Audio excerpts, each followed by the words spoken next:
Okay, I think we're ready to call the meeting to order, and the first order of business will be the pledge of allegiance. You all stand. Pledge allegiance to the flag of the United States of America and to the republic for which it stands, one nation, under God, indivisible, with liberty and justice for all.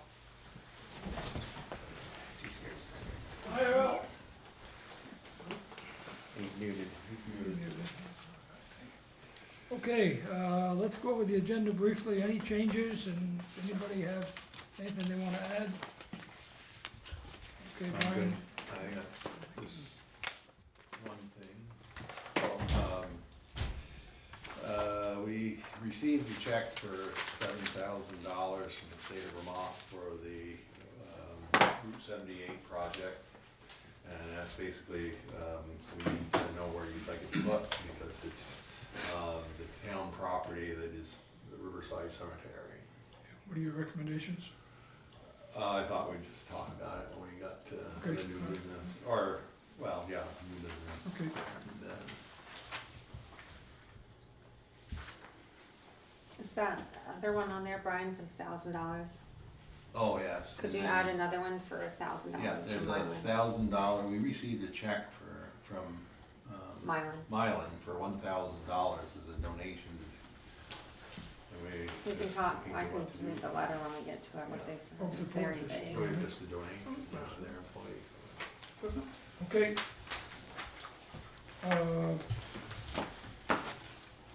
I guess we can move on to the minutes, and we would entertain a motion to approve, we do both sets of minutes, the 16th and the 22nd at the same time. I'll make that motion. I'll second. Okay, are there any changes or omissions to the minutes? Joel made the motion, Cody seconded. Okay, with that, we'll ask, all in favor, please say aye. Aye. Anyone opposed? Passed. Public comments? Okay. Okay, law enforcement chief. Nice to see you, sir. Good evening.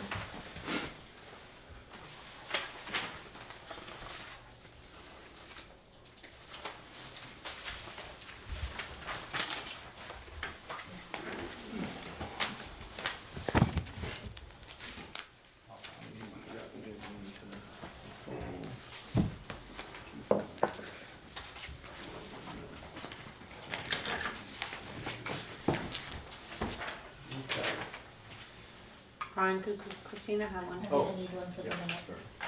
Thank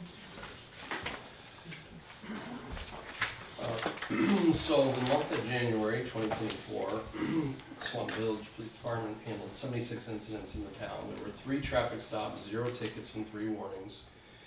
6 arrest charges for 4 individuals. And if you look at the top 10 incident types, you have 37 directed patrols, 6 property watches, 6 crashes, 5 agency assists, 4 welfare checks, 3 traffic stops, 2 domestics, 2 community outreach, 2 suspicious persons, and 2 juvenile problems. So the stats were a little down. I talked to the sergeants about that. It is something with traffic. I'm asking them to make sure that they're addressing traffic issues they come across in the course of their patrol. I can say that the officers are a little weary, although the weather's been much more compliant this year, about the roadways get a little hazardous when we have snowbanks, and to try to address traffic issues safely when they initiate those stops. So, but I'm expecting the numbers to pick up here. So I have one officer who's excellent at punching the directed patrol cards to document exactly where they are at any given time. I'm trying to get the other ones to do the same thing, so that it's clear as far as exactly where they're patrolling in the town. I did come across something interesting today. The Vermont Intelligence Center put out a 2024 outlook for crime in the state of Vermont, which is not something that the public has availability to as far as the actual document itself, but I'd like to summarize some of that data for you so you have an idea as to what they're predicting as far as the outlook for 2024. In looking at overdose trends, In 2023, there were 912 non-fatal overdoses in the state of Vermont. There were 218 fatal overdoses. Law enforcement response to non-fatal overdoses was up 35% over the year before. And that number they estimated was down because the Burlington Police Department stopped responding to overdose calls. They shifted that responsibility to EMS personnel. And so I believe that was October-ish, so those numbers are probably a little bit down. The percentage is probably less than what it would normally be with the amount of activity in Burlington itself. The Vermont Forensics Laboratories, with the samples that they tested, found that fentanyl was present in 98% of the samples that they tested over the course of 2023. And then the other issue... Can they gauge how much fentanyl was in the person's system, or just evidence of it? Yes, they can gauge how much fentanyl was in their system. Yeah. Do you know if it was a lot, or I don't know what a lot is? But Yeah, and they break it down into, I'm not really one to speak to it necessarily because I don't know the technical terminology, but they'll break it down into like parts per million or something like that in somebody's system. I will say this, it is an issue for us because we're encountering a lot more drug DUIs, and the problem is we don't have drug recognition experts, enough of them. I want to say there are maybe 2 in Franklin County. So it's very difficult to get a hold of them, and then the issue that we're having is the state's attorney's office is not willing to prosecute these cases without a DRE evaluation. Even though my understanding is it can be evaluated after the fact by an expert who will go through the case and then do that evaluation. But I understand the difficulty with they're concerned with prosecuting the case in the courtroom versus what we're doing on the street. So there's a little bit of tension there. I have one officer. I have one of the 2 DREs in Franklin County. He's a part-time officer with us, and I'm looking to have another officer go and become certified, who does a lot of traffic enforcement. He's already working on being a DUI instructor, and does an excellent job with the traffic enforcement piece. But yeah, as far as the laboratory goes, when they do get a blood draw, they can really break out how much of certain drugs are in interesting to system. track that, to see how it, if you have more parts per million over time or less. Interesting in a few years now. And I think it depends on people's tolerance too. My anecdotally, I can say that with working drugs, certain people will build up a habit to the point where they're consuming quite a bit. Many handfuls of heroin or now fentanyl a day to stay alive, and others are less amount. So it probably depends on their usage. But the other issue that was noted was that xylazine or tranq is now becoming more common, and I think we've encountered this actually with some of the search warrants. We've encountered substances that we haven't been able to identify readily. It hasn't tested positive, and it's just odd the way it's packaged. And the issue with this, with the xylazine is that it's not a controlled substance, right? It's a tranquilizer that vets use. It's relatively readily available. And then the other issue with that is that Narcan doesn't affect xylazine because it's not an opioid. So if the substance that they're taking has a lot of xylazine in it, that is suppressing their central nervous system also. So it's a very dangerous combination. Do we know where the majority of that's coming from? Is it out of country or? That I'm not sure, because it's available in the United States and it's not controlled, is my understanding. So people can get their hands on it, and then again they're mixing. I can tell you again that with some of the search warrants we've done, I've witnessed it appears that people are mixing up these substances themselves. So that's certainly going to be an issue. Moving on out of the overdose category, just cyber threats in general are up.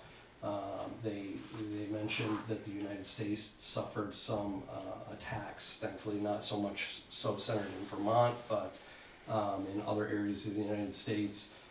And as we see the unrest going on in other parts of the world, they feel like these hackers, you'll see increased activity as far as critical infrastructure goes.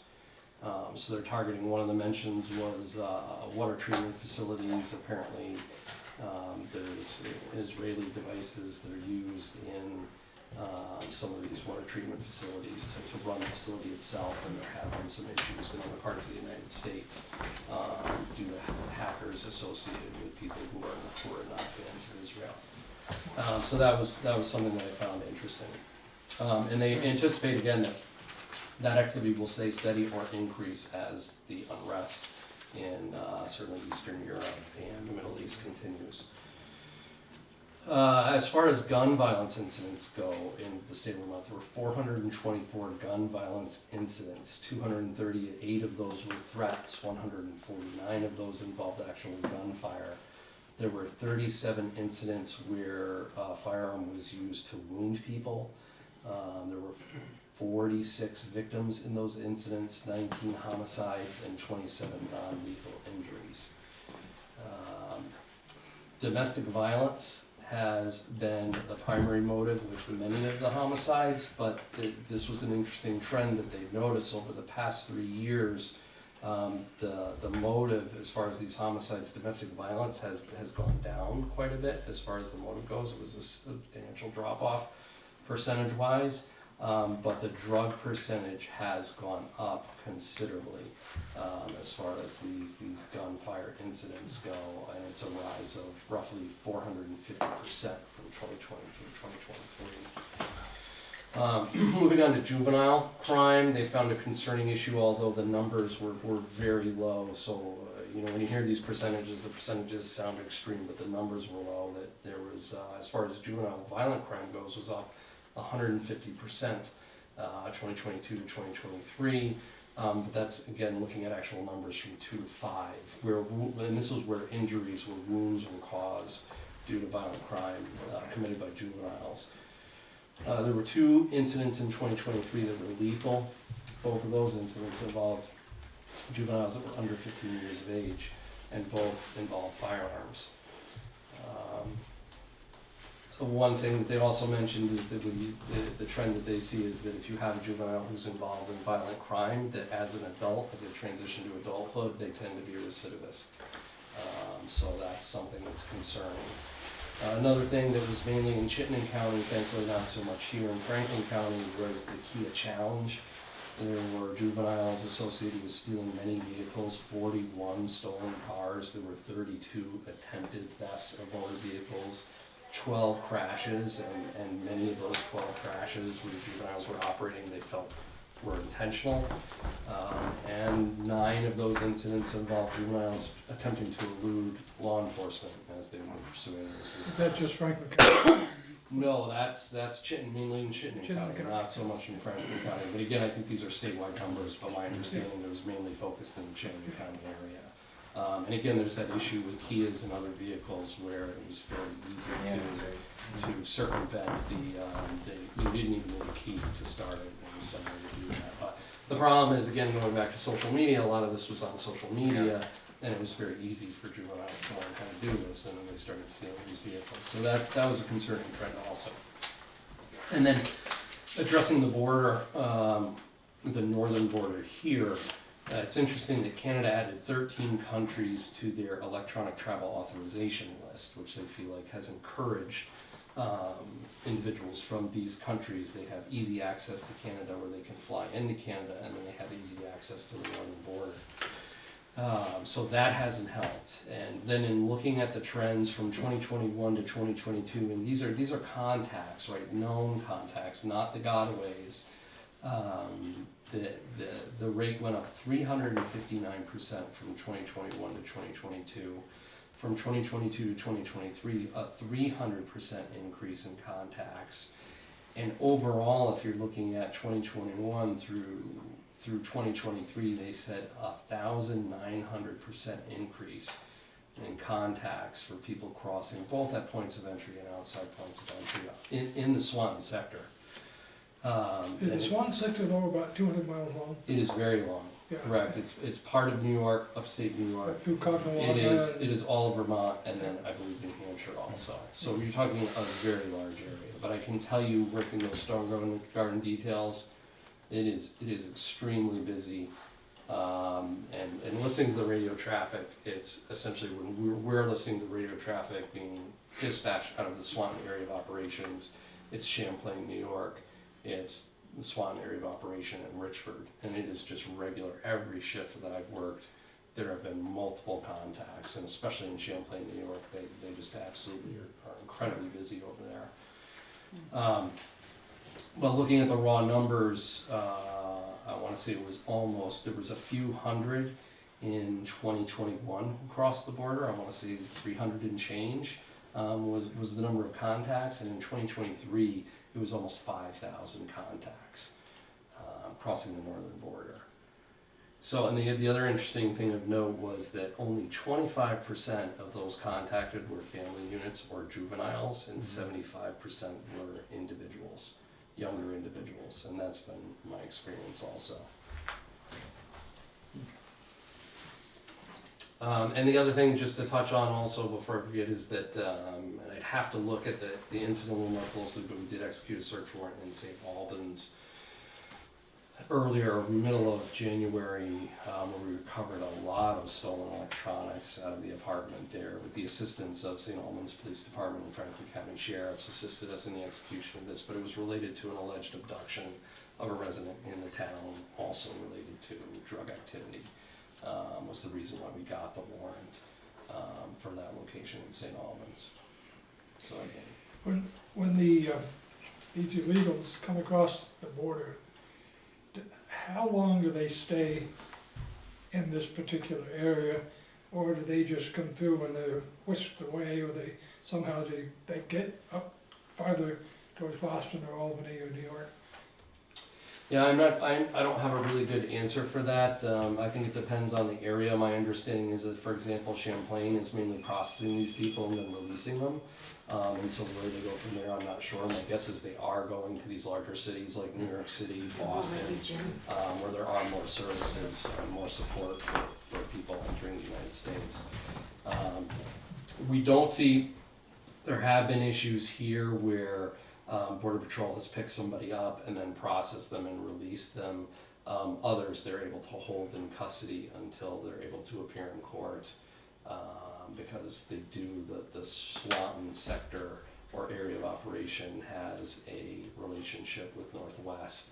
And again, we don't enforce immigration law, so we're just kind of like an extra set of eyes on patrol for them, engaging in this detail, so I don't really know the nuances, the legal nuances of what Border Patrol is doing, but I know they're extremely overworked. When they release them, Chief, do they just literally let them out the door? They do, yes. So we've had instances where we've been getting called to Maple Fields, for example, or there were six Middle Eastern men walking around Swanton Village with backpacks on in neighborhoods, and it obviously was drawing public attention and our officers' attention, and I think that there needs to be better communication between both federal law enforcement and local law enforcement, and it just so happened that Border Patrol, as the officer was about to go out with these individuals, Border Patrol was also on the scene, and so he was able to fill the officer in and say, oh, yeah, we just processed these guys and released them. But they were, my understanding is, six younger Middle Eastern males with backpacks who across the border. So I think they ended up looking for the Europa or someplace to stay locally, at least temporarily. But it's a difficult problem. It's certainly something that the media is not really covering as far as the northern border goes, and certainly the southern border is more overrun than the northern border, but it's a problem up here as well. Of course. Sounds like a change in dynamic. Those numbers are significant increase. Yeah, significant increases. Yeah, and Border Patrol, quite frankly, just doesn't have the staffing to deal with the issues.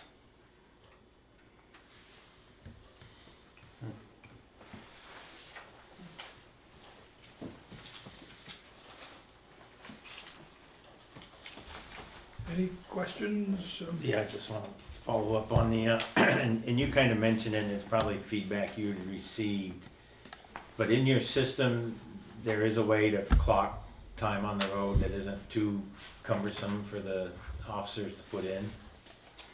Well, there's the way to document essentially when they patrol the area, so that's the directive patrol cards. Right. So, Select-Board Member Hemingway brought this up last year, which I thought was a very good point, and that's when I asked the officers to do that. they're not used to doing that, like, Right. they're used to just going out and patrolling, so it's something that I have to constantly reinforce, like, you guys have to remember to punch direct patrol cards to document, you know, that you were in an area patrolling so that that activity can be tracked. Yeah, because that's one thing in trying to, if someone talks to me, oh, I never see them, well, one, they're usually there at night, so unless you're staring out your window, you're not going to.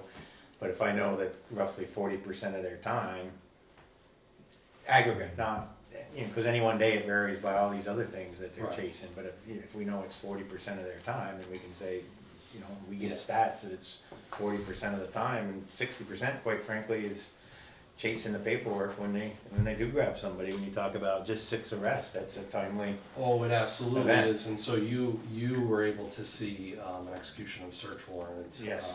And then that one in St. Albans, I can tell you this, that occurred on Sunday. I came in for that, I was here for 8 hours, and I know that the officers working on shift, the evening shift that night, who had come in early to assist with that search warrant, that all night long, they were here past 2 AM, just trying to catalog evidence and document everything that we had taken in. Yeah, that's good for us to hear that, so we can, when people are talking to us, they realize that it's more than just sitting in the car, driving around. There's a lot more to Oh it. yeah, there was almost 50 pieces of evidence that we seized in the course of Yeah. executing that search warrant. So there is quite a bit. Appreciate it. Appreciate what you guys do. But certainly also, I mean, if there's, I mean, I know there's a lot of discussion involved with what's going on with the village and the town, and, you know, the One Swan idea. I'd be more than happy to help out addressing any of that with any specific questions. I think, you know, I did watch the meeting that the town held to get feedback from the public. I think there was a lot of good information put out in that meeting. But also the fact that, you know, if we were able to do something like this, if the town ever decided to go with One Swan, I think the town would realize a force multiplier there too, just going back to your point about patrolling in areas. Because the vision that I would have would be to have 3 officers on every evening shift and essentially divide the patrol, create patrol areas specific for those officers. So one would be assigned west, one would be central, and one would be east. So you would see more presence, more officer presence. There would be more actual patrol on the street just because we would have more capacity, rather than what we have now with one officer assigned to the town and one to the village. Any other questions? Once again, Chief, thank you very much. Yeah, thank you very much for your time. That extra information was very useful. Yeah. Very good. Okay, do we have a Swanton Town Health Officer report? No, we don't. Okay. Move on to number 5, Brian. Right. This is an annual thing. It's the Highway Department, the State Highway Agency Transportation, has each town or municipality certified to the mileage we have in class 1, 2, and 3, and state highways within the town of Swanton. And if we've added any or if we've subtracted any. But this year, as in the past year, we did not do anything, so there's no changes, but we need you all to sign. And then Kathy will sign and file this. And so I checked the box down here that there are no changes. So we'll just, you'll need a motion that you sign this and the certification. So you need a motion to, Right. we'd entertain that motion, someone would like to make I'll it? make a motion to sign the certificate of highway mileage for the state of Vermont. I'll second. Any discussion? If not, all. No real discussion, but this is part of funding, right? This is how the Yes, state yeah, decides the this is how they funding. for- decide yes. the funding. Yeah. Okay. Okay. All in favor, please say aye. Aye. Anybody opposed? Where do we, At the bottom. oh, Part 3. we all have to squeeze it in here somewhere? All right, well, don't we, while we're passing this around, Brian, you wanna bring us up to date on the basement sewer issues? Okay. Okay, last week, or actually 2 weeks ago, the toilet in the basement of the library was replaced. It had been leaking and Alliance came in, they replaced it with a new toilet that still was not working properly. It was not flushing, so it went over. And first thing we did was call whole village to make sure there was nothing blocking the main. We didn't think there was because the other toilets, everything was okay, were okay. And then, Alliance doesn't do really running snakes through sewer lines, so they subcontract with Drumac. And Drumac came in and ran a snake and a camera and discovered that the sub pump that's in the sewage holding tank in the basement had burned out. So that had to be replaced. That was replaced. They got the part, they said they'd have it by Wednesday. It actually came in on last Thursday. All the rest of the bathrooms in the building was operable, but the downstairs was not. The part came in, the new pump came in, it was installed, took them less than a half hour to install it, and it's been working fine. We haven't gotten the invoice yet, but the price quoted to me for the pump was $1,700. Must be a big pump. That was a good sign. Gotta be done, okay. Let's go move on to new business, and Kevin, was there anything you wanted to add? I don't see you on the agenda, but No. listening. Okay. Brian, you wanna lead us through the issues that apply to you on the new business? Okay, well, let's see, the first one is a discussion of COVID sick leave policy. About 3 years ago, when COVID started, the board had implemented a special sick leave policy for COVID for a term of 1 year, and it's been renewed every year since. And that basically is that if somebody, an employee of the town, should contract COVID, they're given 5 additional sick days to deal with that or a member of their household. We've renewed this for several times since. There's been some discussion that maybe we should make it permanent. Maybe we should, maybe we shouldn't, but this is what it is. We still are having people, employees who, as recently as last month, had COVID. You know, so it's. Do we get compensated by the feds for this? No, I didn't think so. no. Silly question. But in the first, in 2022, I think the 6 of us in here, 4 of us had it? Mhm. Yeah, so, but it certainly has died down, and it's much more manageable, but didn't know if, what the board's feeling. And what's your feeling? Want to extend it for another year, or? I think the guidelines around COVID have changed, so I think that's something to take into consideration when we, look at this policy. I mean, they say you can go back to normal business, masked and not, as long as you're not deathly ill, fairly quickly. So, is this up to date with all of the other guidance that we're receiving around COVID, is my question. Well, I checked what was online from the CDC today, and they haven't updated it yet for 2024, and they're still in 2023, and they're still recommending 5 days from the time you get the symptoms, and it runs out in 5 days. And then, you can, masking and whatnot. And the interesting thing with masking is UVM Medical Center had put out in the press that their staff has to mask. Well, I was down there on Friday, and I was down there again yesterday, and some are masked and some aren't. And I thought that was, a bit different, but so so that's why we're just having this, to see what you want to do. Do you think if we should maybe renew this for 90 days, giving you a chance to see if some new changes come in, and then we can act on an updated policy? Well, I know 2 people have had it in the past 2 weeks. When they went to the doctor told them to stay home for 5 days. Okay, yeah, I don't mean to Until, just get. no, but no, just because that's relatively recent.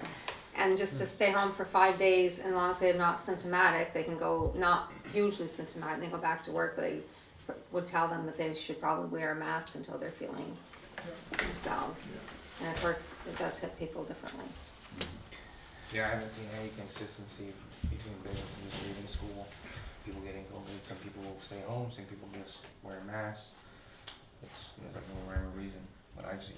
I think most places are just doing their own thing right now, honestly. Yeah.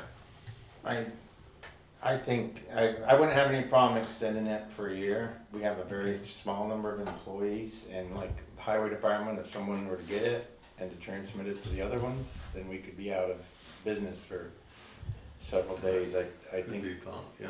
you know, I think the idea of someone having to stay home is the right thing in terms of, especially again, I look at the highway department, because when they're sitting there in the lunchroom and everything, they're right near each other. Even in this building, if one gets sick and starts passing it around, then you're gonna, you know, shut down operations for a while. So if someone's sick, I don't have a problem if they stay home right now. But I wouldn't do it permanently. I know it says on here possible permanent. And you have a, you know, valid point too. If we get through the cold season right now, whether we do it from January 1st, or maybe just do 6 months and then reevaluate it after we check the new criteria. My point wasn't to shorten it, it was just to maybe renew it until we got any new changes or additions, and then put an annual renewal on it. But if you think it's appropriate just to renew it again, Brian could update us if there's any changes that come down, and we could do that at any time. Manually anytime. Right. Okay, I'd actually make a motion to do it for 6 months, get us out of this first cold season, we get an update, 6 and then we continue it on for another 6 okay, if we that's, feel it's second proper. that. I mean, that's fair. Moved and seconded that we renew this for a 6-month period. Anyone have any other questions, comments? Yeah, I'll make it a With that, we'll ask for a vote. All in favor, please say aye. Aye. Anyone opposed? Carried. Okay. Go ahead, Brian, you're doing. The distribution of the St. Albans micro transit study, we're not gonna discuss this tonight, as it's rather lengthy. Back in May of last year,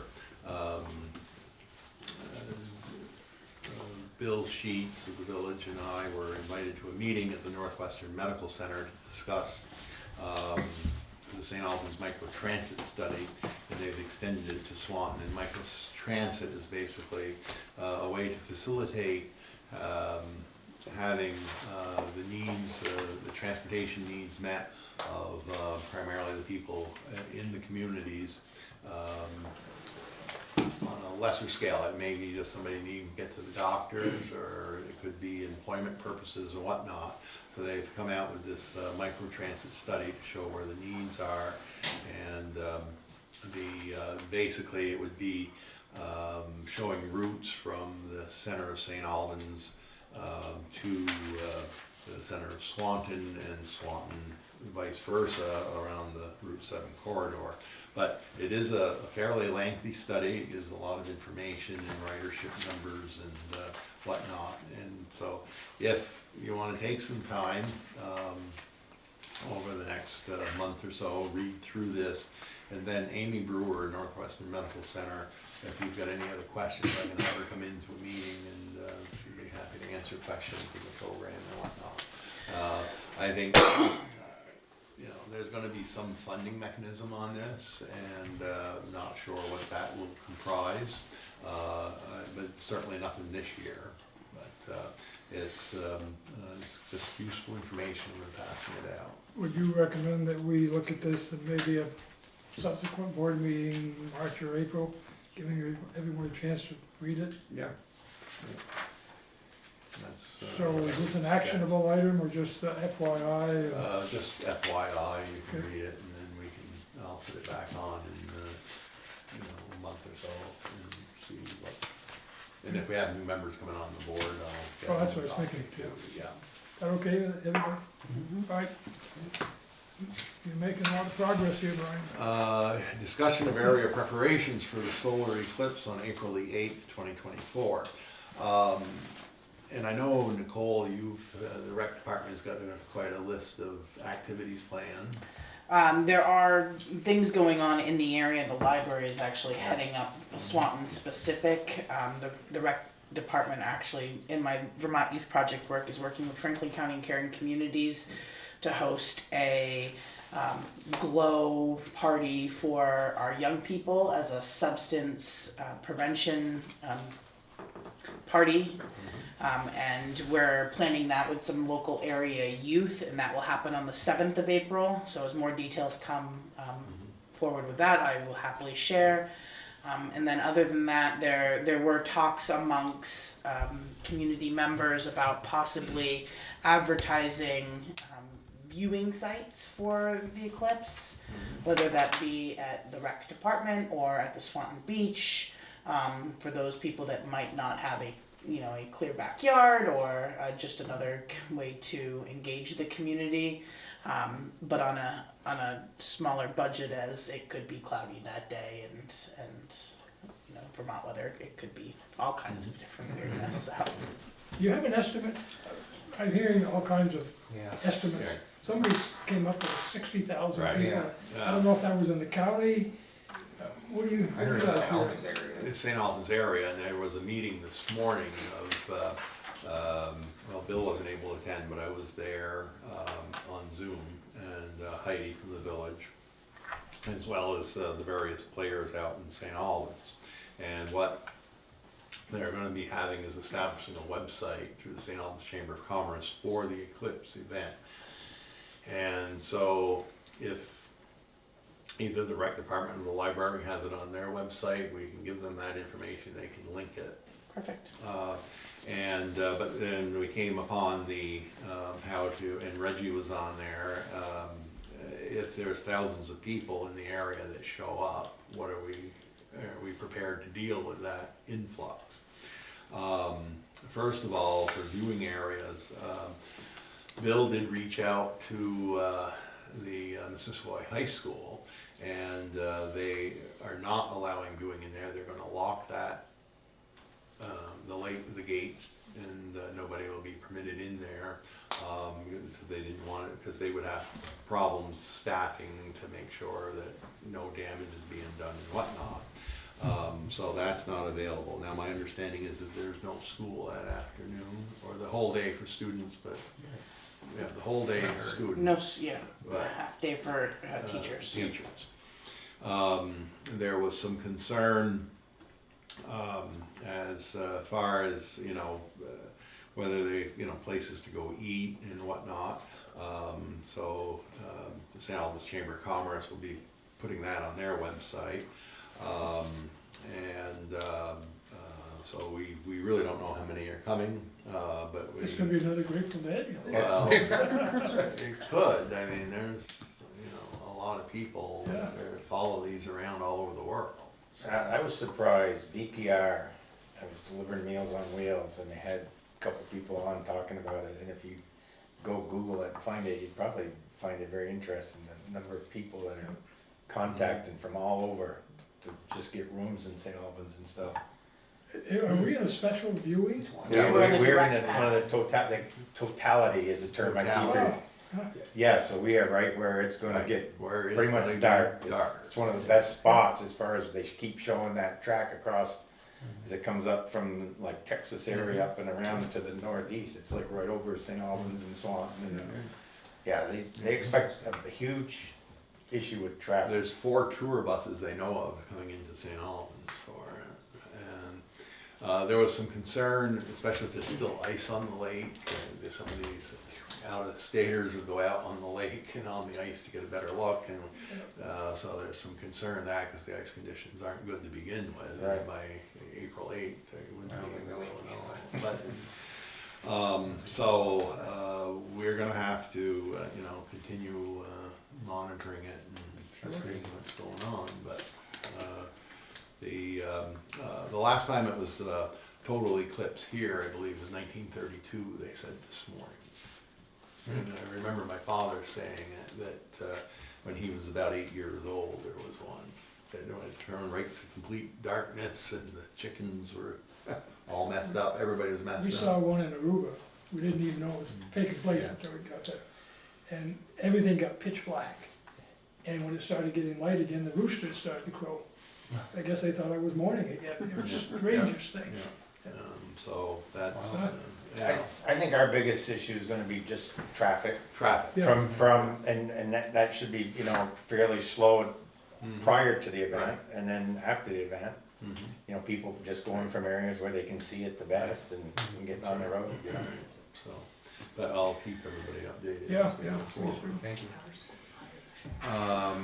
Okay, concerns of the residents of Sierra Circle and Glen Ridge Lane relative to school bus. So we had mentioned this, about a month and a half ago, and I had received two complaints, one from Sierra Circle, one from Glen Ridge Lane. I had been in contact with the superintendent of schools, because, let's face it, they're in the driver's seat as it comes to the bus contracts. And fortunately, the bus operator is not going to change their ways, because they would get involved with having to redesign all their routes, and their times would be different if they go into all these developments. So the concerns are still there, and at one of our prior meetings, about in the last month, there was, Earl had suggested maybe we contact the state to see about doing a speed study and lowering the speed limit on Route 207 in those areas. And then Joel, you mentioned about writing a letter to the school. Yeah, I think it was the three of us talking at the same time, and we know that we don't have authority over the school and over the busing company, but just a letter sharing our concern that they should consider. To me, when you look at like Sears Circle, very nice road with a nice turnaround, Yeah. bust a buzz in there and grab 6 or 8 kids versus on the route, it's a, you know, highway where everyone's trying to get there in the morning. I know like 105 where there's just single homes, the busing company can't do it, but here's 2 locations where, you know, to me, we just do a letter saying, we know we don't have any jurisdiction over, but we have concern for kid safety and would like you to reconsider. And we all just sign it and send it. I don't know, that was the thought, and Earl said, yeah, that and the Okay. speed limit is something for us to consider doing. Yeah, what's your pleasure? I like the letter idea. We'll start with the letter, and I think then we could still request of the state they put up a sign that says school bus stop ahead.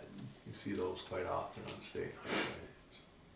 Especially in that, one of the areas there is kind of windy right there, Mm-hmm. not so much, yeah, not so much Glen Ridge, but the other one Sierra is. Circle is a little way, so I can draft that letter to the state requesting if you wish. That plus to And then evaluate to it for the school. 40 miles an hour. Right, The yes. sign and all that. yeah. Do we need a motion to add strength to that, or you just, I'll make that motion. okay, is there a I'll second? it. Anybody here wanna add anything to that motion? Okay, Okay. all in favor, please say aye. Aye. Anyone opposed? Carried. Okay, Okay, now I get, on my notes here, I got the 7,000 and the 1,000. The $7,000, the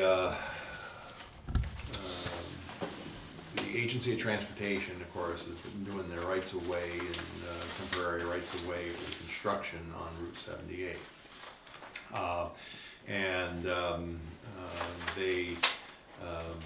There's a sizable parcel or sizable right of way on property that's owned by the town because it's Riverside Cemetery. They settled on $7,000. And it will not disturb the cemetery in any way. They're very clear on that. None of the graves need to be moved, certainly, or anything of that nature. There may be some equipment parked on some of the cemetery property. Keep in mind, we own on both sides of the road there. We have the cemetery, plus across the road was that parking area that's no longer used. So, the $7,000, and we received a check for it. So now we'd like to know where we should go with it. what's your recommendation? Well, you know, it is town-owned property, But I mean, I am the cemetery commission. If the cemetery commission could use it, but if also, I don't know what Well, anyone. it's also, I mean, the underpinning here is all cemetery land, It is, yeah. so you kinda got a lead in there a little bit as to how that money could be Yeah, destined. yeah, so it's affecting the cemetery, though not permanently, but, I feel that it probably should go to the cemetery. Any thoughts? I was kind of thinking the same thing, glad that you're still on the board. I mean, what might it be used for? Oh, Cody's on the board too. Okay, both of them. Well, we spent a considerable amount of money this year. We fixed that vault, that historic burial vault down there. And there's, generally speaking, we're putting the lawn care out to bid this year, and that's the lawn care for that, plus the 3 other cemeteries we take care of. The cemetery across the street here on Church Street needs some serious attention next year. So about 4 trees need to come down. There's a large brush pile that's leaning on top of the fence. It's crushed the fence in the back, so that needs to be taken care of. So yeah, the cemetery is certainly find a place for it. We've set our general budget and we've set our highway budget and taken that to the voters, so I just shouldn't see it go to the cemetery. I would make that motion unless someone has some other thoughts on where it should go. No, I mean, it makes sense to me why I would go stay with the cemetery. Okay, I think we can only have 2 people voting. Cody or. can vote, Oh, right? forgot about You Earl. can vote. Hi, Earl. Well, who's? No, maybe. Steve, Anyway, you can so vote. he can vote. No, you can do. Oh, that's right, yep, Yeah, sorry. I'll make 3. Okay, I think we have a motion that is it the 7 and the 1? No. Can you hear me now? Yeah. Yes. Yeah. Okay, I had the wrong button. Brian, when they do that, the state does that job, is that gonna affect all them stones you got out there too, or are they gonna take everything to your specifications when they get done? As far as I know, if they have to move them, it would be temporary, and then they'll put them back. Does it specifically say to your specifications, to the cemetery commission specifications? When they get done, if you need some more extra work done because of what they did to get the stones back in place to make it all mobile and all that, is that in that agreement? Yeah, I did say that it would be returned to the present state that it's in. So, Alright. the chances are some of that stuff is gonna have to get moved, but, I'm gonna be meeting with the powers that be, the engineers, before, hopefully in nicer weather when it's here, which isn't too bad right now, but they did say they'd come up and we're gonna walk the property and, be okay with it. Because my concern would be that when they get done, we're gonna have to spend some money to get it back the way we want it. I don't wanna be, the town or the cemetery commissioner should not be in that position when they get done. Right, no, that's true, and they assured me that we wouldn't be. So, we'll have to, but it is in the agreement, it would be returned as it was, to our specification. Okay, anything else, Earl? I mean, if you're gonna leave it in the cemetery commission, I'm sure that the cemetery talking across from the town clerk's office, I know it needs some work.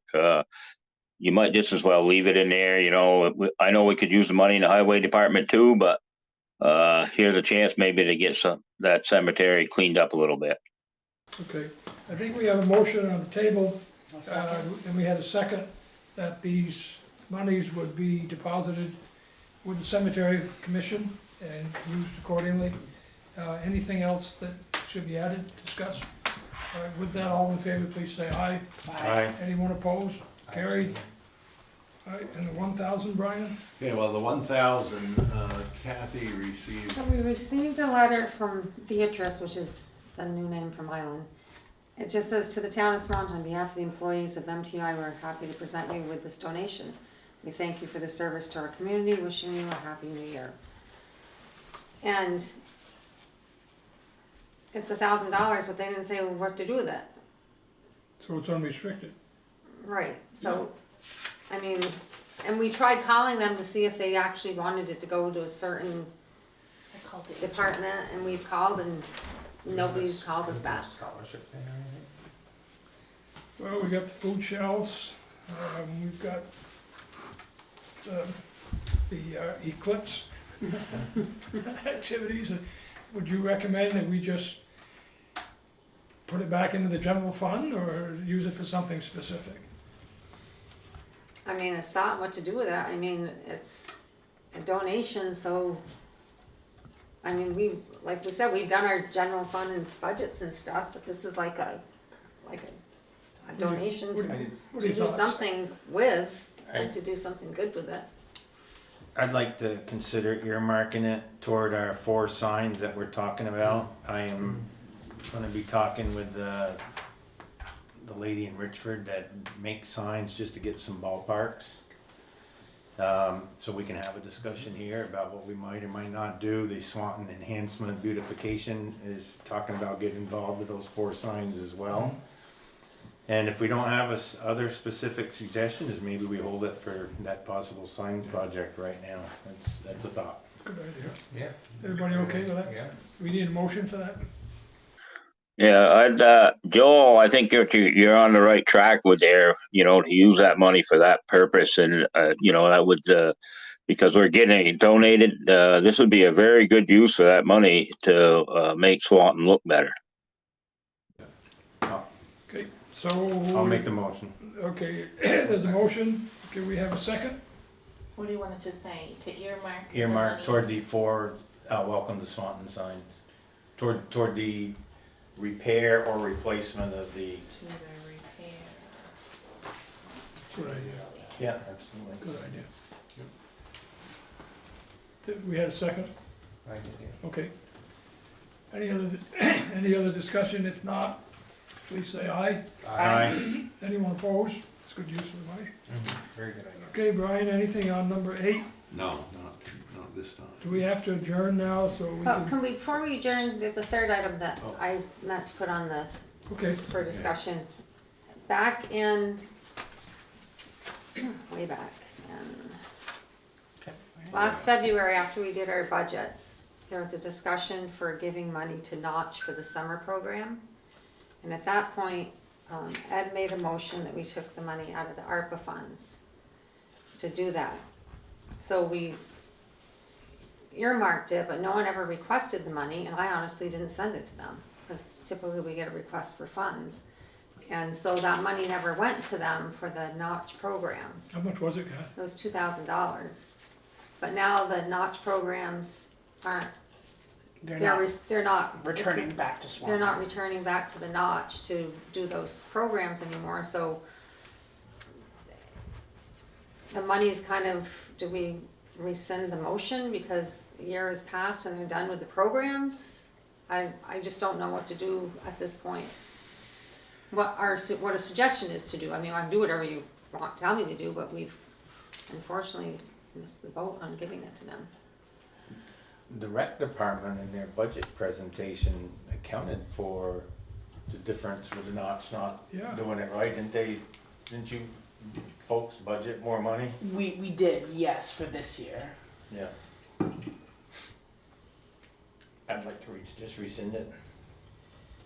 Okay, is that a That's, motion? that's just a I'll thought. make a motion. No, I make a motion to rescind it. Okay, Put it back. a second. I'll second. It's been moved and seconded that we rescind that action dated whatever Kathy tells us.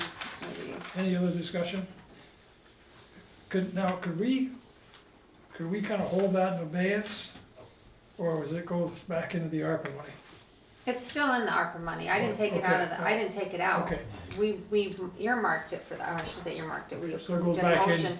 So it's still in the balance that's yeah, so available. we could use it if we needed it for something else, okay. All right, with that, all in favor, please, any other discussion? All in favor, please say aye. Aye. Anyone opposed? Carried. Thank you. Now we're gonna do a little liquor business. Make a motion, we suspend the select board meeting and enter the liquor control board meeting for the renewal of licenses. I'll second that. Any discussion? All in favor, please say aye. Aye. Opposed? Carried? So basically, we have one renewal right now for tonight, and that's Hog Island Market in West Swanton. It's a second-class liquor license and a tobacco license. And they've had no violations, it's just a straight renewal. Okay. Sell your fish, get your moves. Okay, can we have a motion? I make a motion to approve the request for renewal for Hog Island Market. I'll second. Any other questions? With that, all in favor, please say aye. Aye. Anyone opposed? Carried? Any correspondence, Brian? Oh, I make a motion that we leave the Oh, liquor sorry, control thank board you. and enter the, our select board meeting. I'll second that. Okay, all in favor, please say aye. Aye. Anyone opposed? Okay, we're back into our regular meeting. Any correspondence? No, no correspondence. Public comment? Oh, yes, sir. I have a question, I'm sorry, I missed the police chief, but I guess I've been in, watched the meetings about expanding the police department into the town. And I guess I'm still confused, I'm not that smart of a guy, you know? Could you do me a favor, sir? Yeah, I don't know who you are, so, oh, I'm Mark Nolan, oh, hi, Mark. hi. Hi. So what in like 3 sentences is the driving force, what analysis has been done to increase the town of Swanton's police presence in the town? What's driving this? Like, I don't see any statistics on increased crime. I have heard statistics here that I think are statewide. In full disclosure, I work in the firearms industry, so some of those numbers were a little, I just don't know. I'm sure that he's got it right, but what's the driver? I mean, I hear 3 officers possibly being out, and I have to admit, I'm from Boston, so I'm used to a much higher crime level. I mean, I'm, you know, if I have a dog bark or something, it's startling out there, but, so I'm just trying to understand from a taxpayer standpoint. I see the state police out there more than I see cruisers here in town. That's just the truth. I come into town at least once a day, and I pass through here when I come home from work. But be that as it may, full disclosure, I don't know, and there's probably good reasons for it. But I'm an analytical type of person, right? I work in compliance, so in the firearms industry, so I got to know what the data is. So over the past 5 years, is there any bell chart or a curve where I can see the crime has increased or decreased, and how has the staffing corresponded to that? And why I just don't understand why there's all the discussion, why it's important to take it away from the state police. And if for me, honestly, it feels like expansion of government, and I just don't know. There's probably good reason for it, but where would I go to get that detail? As this is kind of public comment and not trying to generate too much discussion, I'd be glad to call and have a conversation with you Okay. on policing, and I know this is actually our contact to, a select board member that works with the police right now. He'd be another one I think would have a conversation with you. Yeah, absolutely.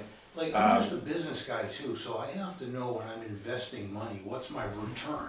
So as a resident, I mean, maybe I'm just lucky, I live out on Hog Island, on Tabor Point. So I'm not seeing a whole lot of, crime. And it's not to say that it can't happen, but I guess statistically, I just need to understand what the drivers are. I will say, I wanted to just make one point that the best service I've ever seen in town here is from the DPW. I mean, I gotta tell you, I have these 2 Labrador retrievers, and I walk about 3 or 4 miles a day, and it's always safe and clean, so I wanna just throw that out there too.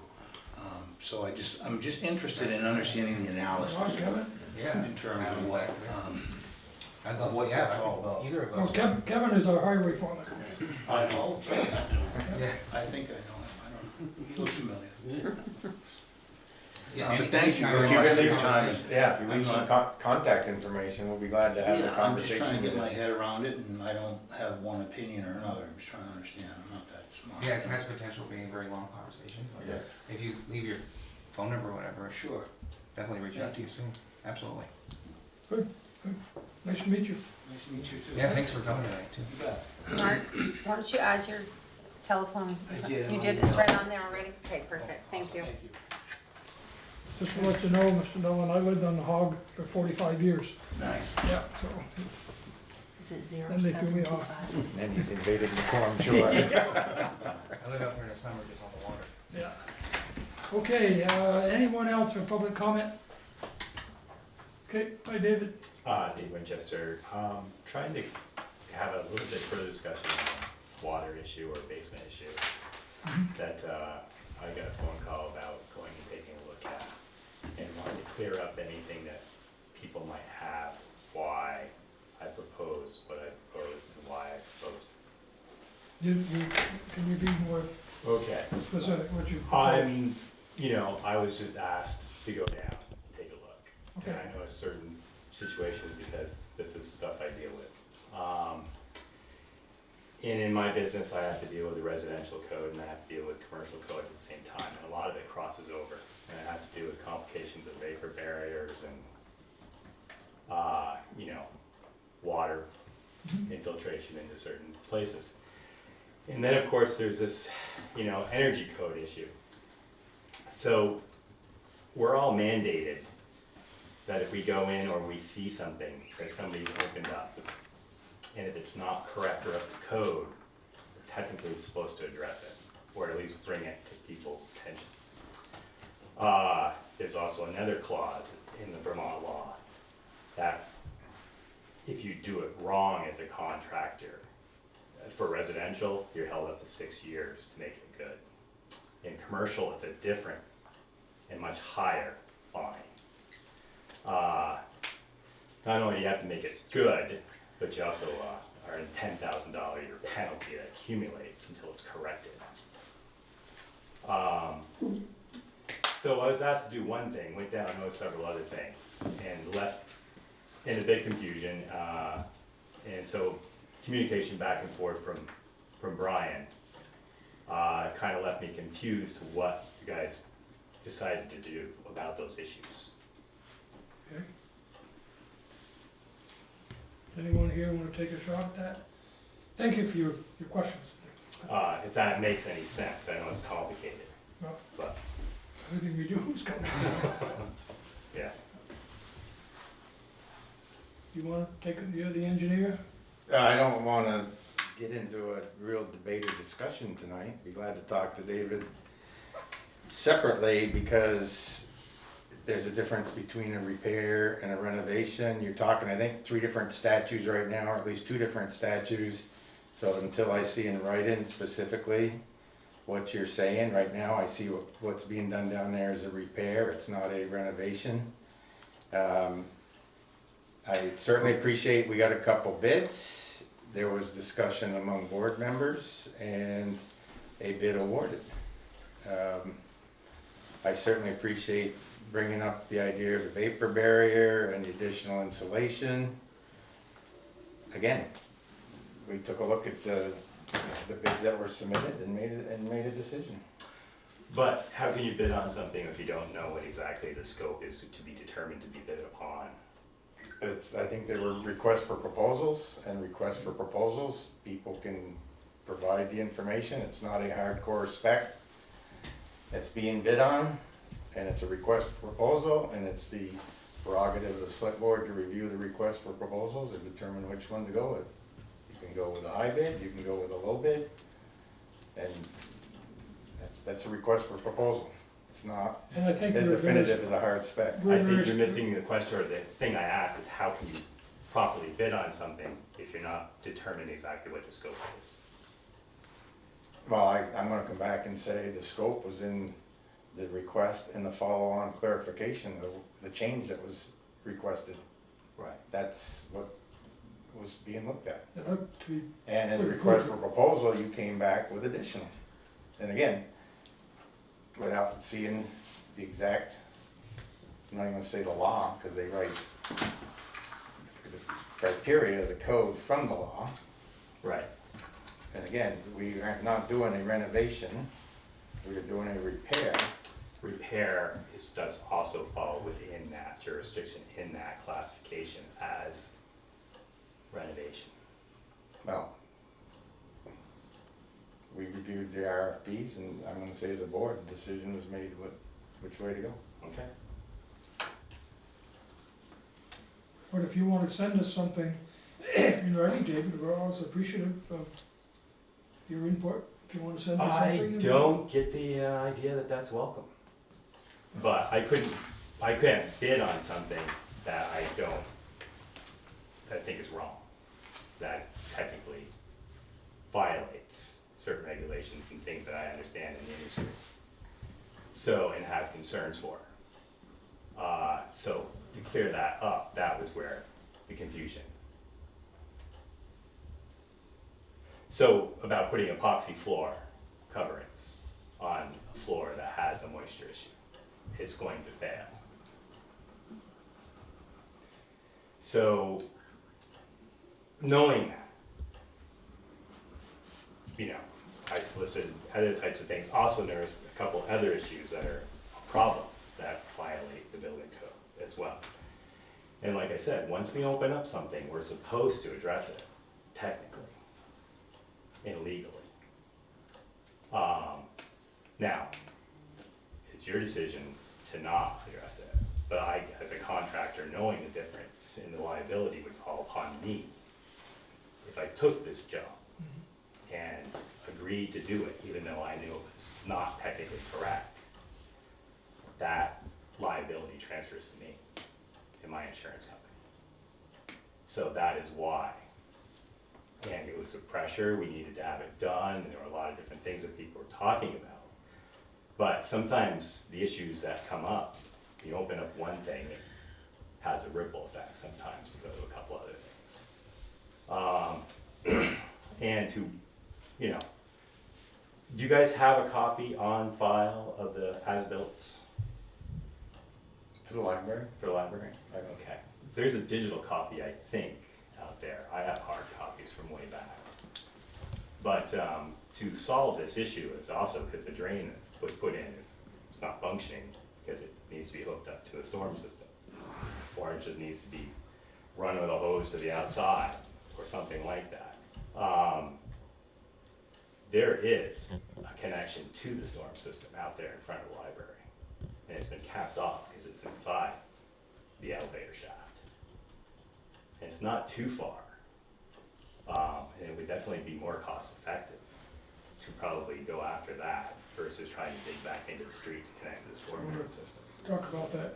Yeah. Right, we're gonna get Dean from the village and we're going to Yeah. discuss Yeah, I that. If you think guys Brian- need to know where that is, I I can think send you a Brian's copy of addressing that. that. Well, the village should have the, that. Should have the copy of the as-built for the sewer Yeah. system. Well, Storm drain. yes, I know for a fact they have the copies of the as-built for the storm system.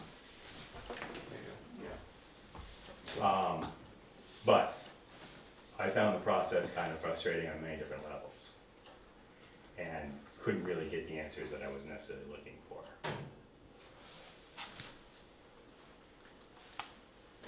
The only thing is a third meeting select board member this time around is, and one who's worked in facilities and construction, I can see where it's frustrating. And I will help to do my best to, how we do RFPs and try to be as specific, say when we did paving years ago, we cleaned up a little bit how we tried to, even get the bids brought in. So, we certainly will work on that. If I get reelected.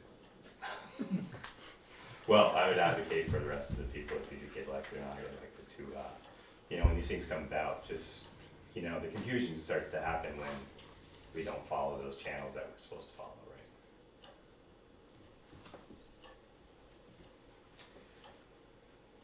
right? Okay? You all set, move I'm on? good. Thank you, for your David. feedback. Appreciate seeing you. Okay, any other business to come before this August group? If Is this where we talk about upcoming events? Nicole's really good at that. What's that? That's great. Well, Earl usually says it, but Hey, Earl, you see what time we're getting done here? Yeah, but you ain't done nothing. You didn't do anything. That's awesome. Okay, Wednesday, February 7th, there's a planning commission meeting at 6:30. The 19th, President's Day holiday, everybody's closed. 20th, regular select board meeting at 6 PM. 22nd, DRB at 6 PM. And then we have a joint meeting on the 26th with the town and the village. It's an informational meeting at 7 o'clock. And then Wednesday, the 28th, we have a planning commission meeting at 6:30 at the town office. Can I also add to that, the Missisquoi Valley School District Annual Budget Review will be on March 5th. Everybody should make sure to take a look at that as well. Can they get us as much information as possible ahead of time, do you think? I'm sure you can request it. A lot of that information is available already on their website, It's March 5th, not the 27th. according to their calendar today. Okay. So if you can get your hands on it, that would be useful. Okay, is there any need to go into executive session? No. We would be pleased to entertain a motion to adjourn. I'll make that motion. Is there a second? Second. Okay, any other discussion? I guess it didn't take any to adjourn. All in favor, please say aye. Aye. Anyone opposed? We're done. Good job. Beautiful.